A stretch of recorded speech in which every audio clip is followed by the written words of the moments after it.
ఇవే జీవన తరంగాలు, ఇవే ఇవే జీవన తరంగాలు, జీవన తరంగాలు.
కళ్యాణ్, దేవిక, నువ్వెప్పుడొచ్చావు? ఎవరి హెల్ప్ అయినా తీసుకోకుండా మీరొక్కరే ఇబ్బంది పడుతున్నారేంటి? ఒంటరిగా ఉండడం నాకు కూడా అలవాటైపోయింది దేవిక. అందుకే ఒకరి హెల్ప్ కోసం ఎదురు చూడకుండా నాకు నేనుగా చేసుకుంటున్నాను. నేను మీరు ఇంతలా మారుతారనుకోలేదు. అయినా మీకు కాస్మెటిక్స్ కావాలన్నా, మెడిసిన్స్ కావాలన్నా బర్డెనే కదా. మరి ఎలా అవన్నీ భరిస్తున్నారు? ఒక మంచి ఆలోచన జీవితాన్ని మారుస్తుంది అన్నట్టు ఒక యాక్సిడెంట్ నా జీవితాన్ని మార్చేసింది. అప్పటి వరకు నేను సంపాదించుకుందేంటో, పోగొట్టుకున్నదేంటో తెలిసొచ్చేలా చేసింది. నేను 2 days కోమాలోకి పోతే నా కోసం కన్నీళ్లు కార్చే కళ్ళు నా దగ్గర లేవు. అప్పుడే నాకు సత్యం బోధపడింది. All the glitters is not gold అన్నట్టు ప్రెస్టేజ్, డబ్బు, రెస్పెక్ట్ ఇవే లోకమనుకుని వాటి వెంటే తిరిగిన నాకు అదంతా పర్మనెంట్ కాదు, నీ ప్రేమ మాత్రమే పర్మనెంట్ అని తెలుసుకున్నాను. అసలు ఈ యాక్సిడెంట్ జరగకపోయుంటే నేను నీ దగ్గరకు వచ్చుండేవాణ్ణి కాదు. కాలవే అన్ని ప్రశ్నలకు సమాధానం చెప్తుందంటారు. మీరు ఎప్పుడెప్పుడు మారుతారని ఎదురు చూసిన నాకు 8 సంవత్సరాల కాలం పట్టింది. లేట్ అయినా నేను కోరుకున్నది జరిగినందుకు హ్యాపీగా ఉంది. నువ్వు హ్యాపీగా ఉంటే నాకు కూడా హ్యాపీగానే ఉంది. మీకిక్కడ సరైన ట్రీట్మెంట్, భోజనం లేక ఇబ్బంది పడుతున్నారని మాస్టర్ గారు చెప్పారు. మరి హ్యాపీగా ఉన్నానంటున్నారేంటి? తొందరలోనే నీతో కలిసి ఉండబోతున్నాను అన్న ఆశ ఎన్ని ఇబ్బందులనైనా భరించే ఎనర్జీనిచ్చింది దేవిక. ఎంతటి పెయిన్ అయినా హ్యాపీగా భరిస్తాను. నా వల్ల నువ్వు పడ్డ బాధతో పోలిస్తే ఇది ఒక బాధేనా? ఇప్పుడు మీరు మనుషులకు, మనసులకు వాల్యూ ఇస్తుంటే నాకు నమ్మబుద్ధి కావటం లేదు. హాస్పిటల్లో అడ్మిట్ అయ్యాక అప్పటి వరకు నేను సంపాదించుకున్నదేంటి అన్నది గుర్తొచ్చి వారం రోజుల పాటు ఏడ్చి గుండె ముక్కలైపోయింది. మీ పక్కన వారం రోజులు ఎవ్వరూ లేకపోతేనే మీరు భరించలేకపోయారు. అలాంటిది మనకంటూ పిల్లలు కావాలని నేను 8 సంవత్సరాలుగా ఎదురు చూస్తున్నాను. మరి నా గుండె ఎంత విలువెల్లాడిపోయిందో ఇప్పుడైనా మీకు అర్థమైందా?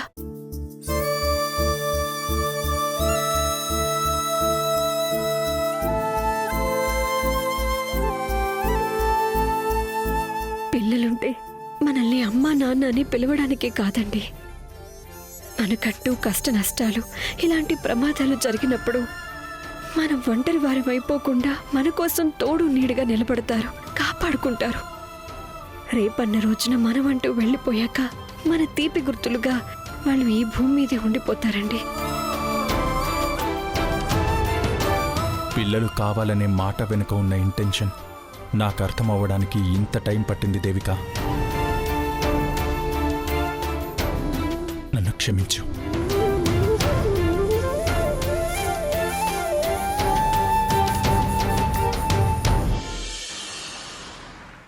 మామయ్య, ఇలా జరుగుతుందని అనుకోలేదు. నాకు తెలియదురా. చిన్న ఆశ ఇంత దూరం తీసుకొచ్చింది, తప్పు చేసిన వాళ్ళ నిలబెట్టింది. ఇంటిపై రైడ్ చేస్తే తప్ప తెలియలేదు. ఇల్లంతా సెట్ చేస్తుంటే చాలా ఇన్సల్టింగ్ అనిపించిందిరా. అత్తమ్మ ఎక్కడా? రెస్ట్ తీసుకుంటోంది, కొంచెం అప్సెట్ అయింది. మామయ్య, మీరు క్లాసులు తీసుకోవడం లేదా? ఒక వారం రోజులు రావద్దని స్టూడెంట్స్కి చెప్పేశాను. నేను ఇలాంటి సిచ్యుయేషన్లో ఉండి టీచింగ్ మీద కాన్సన్ట్రేషన్ చేయలేను. స్టూడెంట్స్ దృష్టిలో ఒక దోషిలా కనిపిస్తాను, అందుకే వద్దని చెప్పేశాను. మూడు బాలైనప్పుడు ఎందుకులే మామయ్య, ఈ ఇయర్ మొత్తం ట్యూషన్ క్లాసులు చెప్పడం మానేయండి. సంవత్సరం ఫీజు తీసుకున్నాను, వెనక్కిస్తే సరిపోతుంది. నేను చేస్తుంది వ్యాపారం కాదు, వస్తువు బాగాలేకపోతే డబ్బులు వెనక్కి చేయడానికి.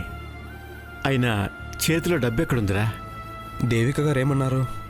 కలిశాను. రైడ్లో వాళ్ళ డిపార్ట్మెంట్కి దొరికిన వివరాల ప్రకారం ఆస్తులుంటే కేసు త్వరగా సాల్వ్ అవుతుందని చెప్పారు.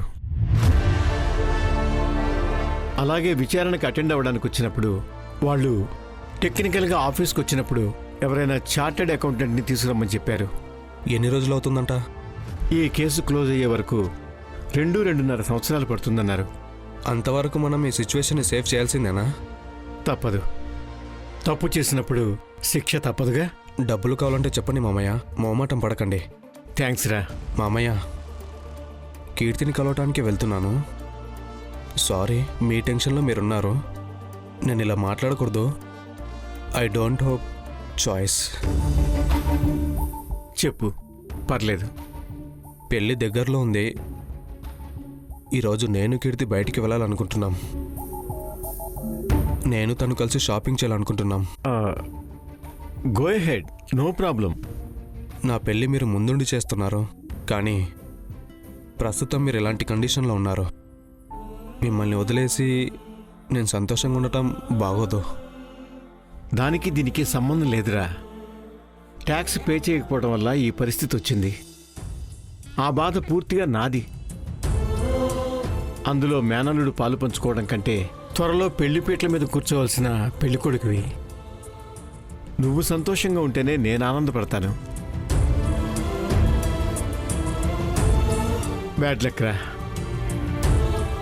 ఈ ఇష్యూ ఈ టైంలో జరగటం వల్ల నీ మెమరబుల్ టైం డిస్టర్బ్ అయింది. మీరేం వరీ కాకండి మామయ్య.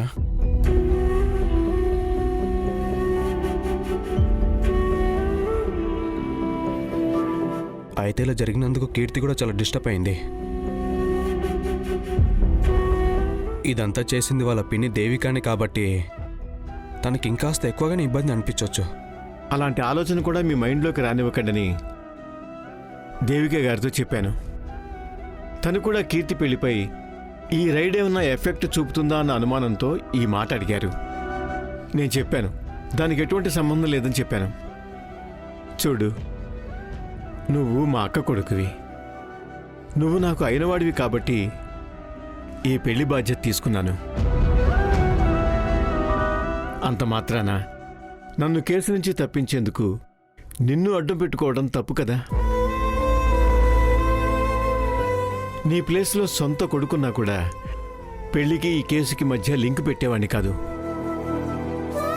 థ్యాంక్ యూ మామయ్య. I'm very proud of you. మీరు ఇంత హుందాగా ఉన్నారు. మీరు నా మామయ్య అని చెప్పుకోవడానికి చాలా ఎనర్జెటిక్గా ఉంది. నాకు నా అన్న వాళ్ళు లేరన్న లోటు లేదు. మీలాంటి వాళ్ళు ఒక్కరుంటే చాలా అనిపిస్తుంది. ఇప్పుడు నేను ఒంటరిగా అనిపించట్లేదు మామయ్య. మీరొక్కరే నాకు కొండంత బలం, బలగం. కామన్గా మీరు ఫేస్ చేస్తున్న సిచ్యువేషన్లో మరొకరు ఎవరున్నా మోరల్స్ పక్కకు వెళ్ళిపోయేవి. కానీ మీరు అలా చేయొద్దంటున్నారు. చాలా గ్రేట్ మామయ్య. బంధాలు, బంధుత్వాలు ఒకరి బాగోగులు ఒకరు చూసుకోవడానికి అక్కడికొస్తే చాలు. అలా అని వారి జీవితాల్ని పణంగా పెట్టి మా జీవితాన్ని గట్టెక్కించండి అని అడగటం పూర్తిగా అవకాశవాదమే అవుతుంది. అలా చేయటం అంటే వారితో పాటు అదే ఊబిలోకి వారి బంధువులను లాగి ముంచేయటమే అవుతుంది కదా. లెక్చరర్గా ఎంతో కొంత తెలిసిన నేను ఆ పొరపాటు చేయకూడదు కదా.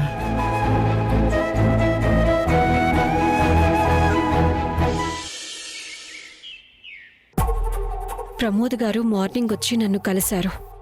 ఆయనే చెప్పారు నేను ఆయన ఇంటిపై రైడ్ చేయడానికి కీర్తి పెళ్లికి ఎలాంటి సంబంధం లేదు అని. అది చెప్పడానికే నిన్ను రమ్మన్నాను. నేను ఇలా చేయటం వల్ల కీర్తి పెళ్లికి ఇబ్బంది అవుతుందేమోనని నీకు టెన్షన్గా ఉంటుంది కదా. అలాంటి ఇబ్బందేం లేదు అని క్లారిఫై చేయడానికే నీతో మాట్లాడాలి అన్నాను. ఓకే ఫైన్, మాట్లాడావు కదా, ఇక నేను వెళ్తున్నాను. అదేంటక్క అలా వెళ్ళిపోతానంటావు? రమ్మన్నావు, వచ్చాను. ఏదో చెప్పాలి అన్నావు, చెప్పడం అయిపోయింది కదా, ఇక వెళ్తాను. అక్క, నేను ఈ కేసును ఇన్వెస్టిగేషన్ చేయటం తప్ప, ప్రమోద్ గారి ఇంటిపై సర్చ్ చేయటం తప్ప అక్క? కాదా? ఇలా చేస్తే కీర్తి పెళ్లికి ఇబ్బంది అవుతుందని నీకేమాత్రం అనిపించలేదా? ఆయన తప్పు చేశారు. చట్ట ప్రకారం ఏం జరగాలో అదే జరిగింది. అయినా ప్రమోద్ గారే చెప్పారు నా డ్యూటీని పర్సనల్గా చూడను అని. ఆ అబ్బాయి ఏమనుకుంటాడో అని ఆలోచించావా? ఇలా చేయాల్సి వస్తుందని నీకు ముందే తెలుసా? 3 నెలలుగా ఎంక్వైరీ జరుగుతుంది. ఒక్కసారైనా నాకు చెప్పాల్సింది. కాన్ఫిడెన్షియల్ మ్యాటర్ అక్క. పెళ్లి మండపానికి అడ్వాన్స్ ఇచ్చేశాను, ఇన్విటేషన్స్ అందరికీ పంపించాను. ఇన్కమ్ ట్యాక్స్ రెడీ అయ్యాక ఆయనకు అవమానం కాదా? తప్పు చెయ్యొచ్చు, చేసుండకపోవచ్చు. నిజంగా తప్పు చేసినా కనీసం 15 రోజులు ఆగి రైడ్ చేయొచ్చు.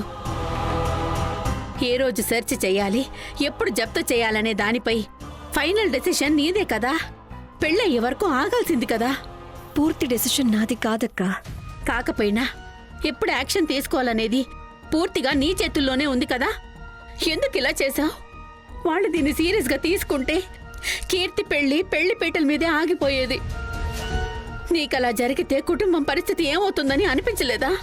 నా మీద కంప్లైంట్ వెళ్ళింది. ఏంటి, ఏమని? ప్రమోద్ గారి అక్క కొడుకుతో నా అక్క కూతురికి పెళ్లి కుదిరింది, అందుకని సర్చ్ చేయటం లేదు అని. అందుకని డిలే చేస్తే ఈ విషయం డిపార్ట్మెంట్లో అందరికీ తెలిసిపోతుంది కదా. తన వాళ్ల కోసం రూల్స్ అన్నీ పక్కన పెట్టింది అనుకుంటారు.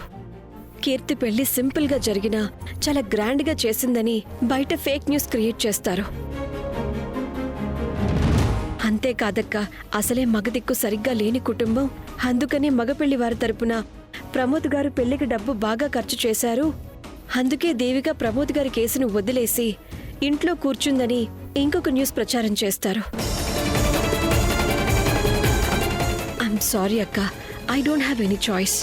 అలా అయితే డిపార్ట్మెంట్లో పబ్లిక్లో నువ్వు చాలా బ్లేమ్ అయ్యేదానివి కదా. కానీ నువ్వు చెప్పే కారణం నిజమేనా? కంప్లైంట్ వచ్చింది, కావాలంటే చూపిస్తాను. వస్తే రావచ్చు, కంప్లైంట్ ఇస్తే ఇవ్వచ్చు. కానీ ఇంకో 15 రోజుల తర్వాత నువ్వు ఈ పని చేయాల్సింది. ప్రమోద్ గారి మీద ఎంక్వైరీ జరుగుతోందని ముందస్తుగా ఎవరికి తెలుసు? నీకు తెలుసు, ఆ కంప్లైంట్ ఇచ్చిన వాడికి తెలుసు, కేసు టేకప్ చేయమని ఆర్డర్ వేసిన నీ బాస్కి తెలుసు. కానీ కీర్తి పెళ్లికి ముందే ప్రమోద్ గారింటిపైన రైడ్ జరిగిందని లోకానికి తెలిసేలా చేసింది నువ్వు. నిజంగా నీపై ఒత్తిడి చేసుంటే నీ సుపీరియర్ ఆఫీసర్ ప్రెజర్ ఇవ్వడానికంటే ముందే ఆ పిటిషన్ వేసిన వాడు నోరు మూసుకునేలా పెళ్ళైన తర్వాత కూడా నువ్వు ఈ కేసు డీల్ చేసుండొచ్చు. కానీ ఎందుకు చేయలేదు? నాకే ఐడియా రాలేదక్కా. ఆ అబద్ధం. నువ్వు చెప్పిందంతా అబద్ధం. లేదక్కా, ప్లీజ్. పుట్టినప్పటి నుంచి నీ ఒళ్ళు ఆడుకున్నదాన్ని, నీ వేలు పట్టుకొని నడక నేర్చుకున్నదాన్ని, నువ్వు నేర్పితే మాట్లాడడం నేర్చుకున్నాను. అలాంటి నీతో నేనెందుకు అబద్ధం చెప్తానక్కా? ఓహో, అవునా? అయితే ఇప్పటి వరకు నువ్వు అబద్ధం మాత్రమే చెప్తున్నావేమో అనుకున్నాను. కానీ నీకు అంతా తెలిసే అన్ని అంచనా ఉండే ఇలా చేసావన్నమాట. కానీ దీనివల్ల కీర్తి పెళ్లి ఆగిపోవచ్చని నీకెప్పుడు అనిపించలేదా? లేదక్కా. అలా అనిపించకపోతే నువ్వు ప్రమోద్ గారిని అడిగేదానివే కాదు, నేను నిన్ను అడిగేదాన్నే కాదు. నువ్వు ఇదంతా చెప్పాల్సిన అవసరం ఉండేదే కాదు. నీకు అంతా తెలుసు.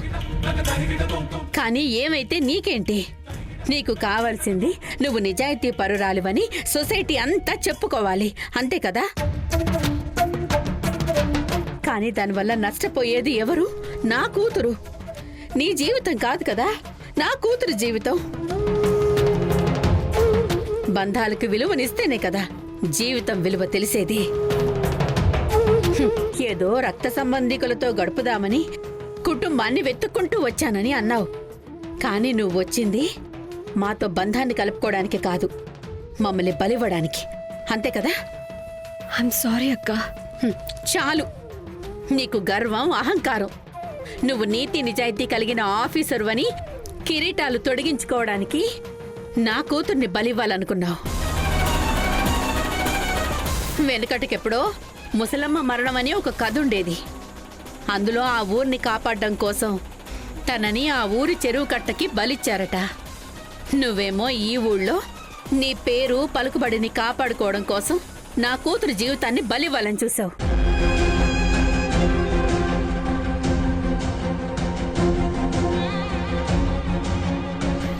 ప్లీజ్ ఆపక్కా. పెళ్లి ఆగలేదు కదా, ప్రమోద్ గారే చెప్పారు. నాకు దీనికి ఎలాంటి సంబంధం లేదు అని. ఆయనకి సంస్కారం ఉంది కాబట్టి అలా చెప్పారు. మరి నీ సంస్కారం ఏమైంది? నువ్వేం చేసావో చెప్పు. పెళ్లి ఆగిపోయినా పర్వాలేదు, నీకు నీ పని ముఖ్యం అని ప్రొసీడ్ అయ్యావు కదా, మరి దాని గురించి చెప్పు. నీ జీవితానికి అమ్మ అక్క అనే బంధం అవసరం లేదని వెళ్ళిపోయావు. అక్కడ ఒంటరి దానివైపోయి మళ్ళీ నీకు మా తోడు కావాలని ఇక్కడికొచ్చావు. నువ్వు చిన్నప్పుడు చదివి ఎదగడానికి మా బంధం తోడు అవసరమైంది. ఇప్పుడు నువ్వు ఆఫీసర్ అయ్యాక సొసైటీలో ఎదగడానికి కూడా మా బంధమే అవసరమైంది. అప్పుడు నీ ప్రేమ కోసం నీపై ఎన్నో ఆశలు పెట్టుకున్న కుటుంబాన్ని బలి పశువుల్లా వదిలేసి వెళ్ళిపోయావు. మళ్ళీ ఇప్పుడు కలిసి ఉంటానని వచ్చి ఆఫీసర్గా ఎదగడానికి నీ కుటుంబాన్నే బలి ఇవ్వాలని చూస్తున్నావు. అయినా ఇవన్నీ నీకెలా తెలుస్తాయిలే? నీకు సెంటిమెంట్స్ ఉంటేనే కదా. అక్క కూతురు పెళ్లి ఏమైపోతే నీకేంటి? నీకు సంబంధం లేదు కదా. నీకు కావాల్సింది డైనమిక్ ఆఫీసర్ దేవిక అని అనిపించుకోవాలనే దర్పం. అదొక్కటుంటే చాలు. కన్న తల్లి ఏమైపోయినా పర్వాలేదు, ఎవరెలా పోతే నీకేంటి? నీ అధికార దాహానికి అన్ని బంధాలని కాల్చేశావు. అక్కా,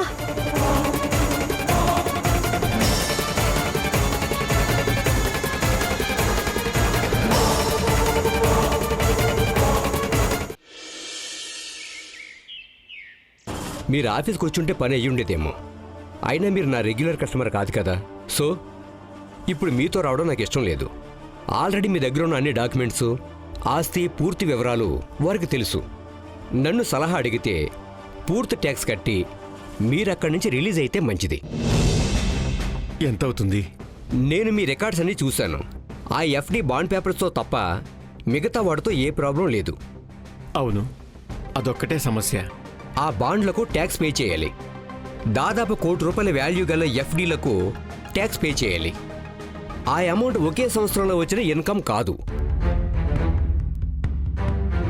కాబట్టి ఆ అమౌంట్ను 6-7 సంవత్సరాలకు స్ప్రెడ్ చేసి దానికి వడ్డీ ఎంత అవుతుందో కట్టాలి.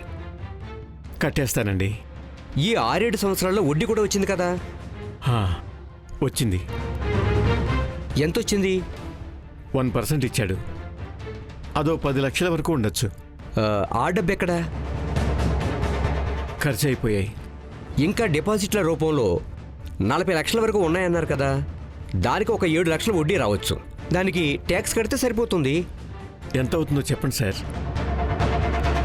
అందులో 30 నుంచి 35% అంటే 15 lakhs ట్యాక్స్ కింద పోతుంది. మిగిలిన డబ్బు వెనకొస్తుంది కదా?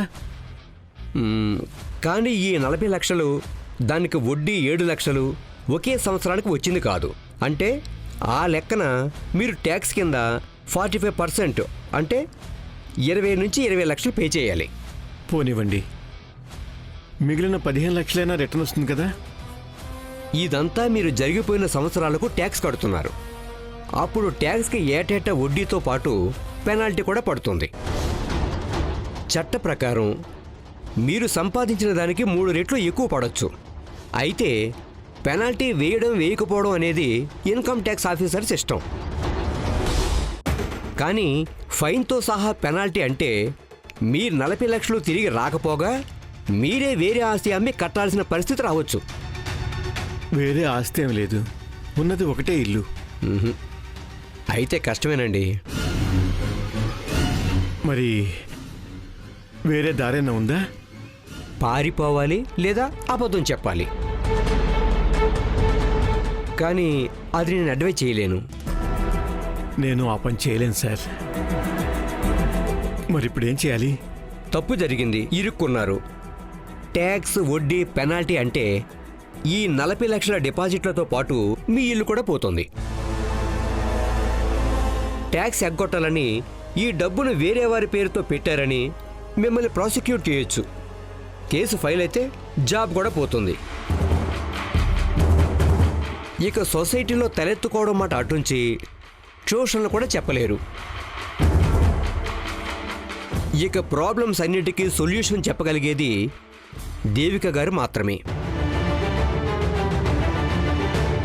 తను చాలా తెలివైనది, నిజాయితీ గల ఆఫీసర్.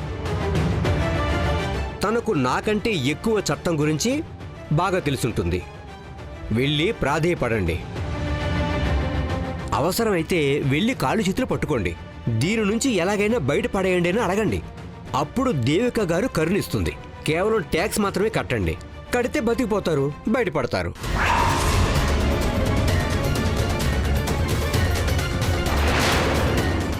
ఇందాక మీ మాటలన్నీ విన్నానులేమ్మా. భార్యాభర్తలంటే కష్టసుఖాల్లో ఒకరి కోసం ఒకరు తోడుగా ఉండాలనే అర్థం. నీ విలువ తెలిసి నీకోసం వచ్చాడు. గౌరవం ఇవ్వరేమో అన్న అనుమానం ఉన్న ఇంటికి కళ్యాణ్ని తీసుకువెళ్ళి ఎలా పరిచయం చేయగలను చెప్పండి.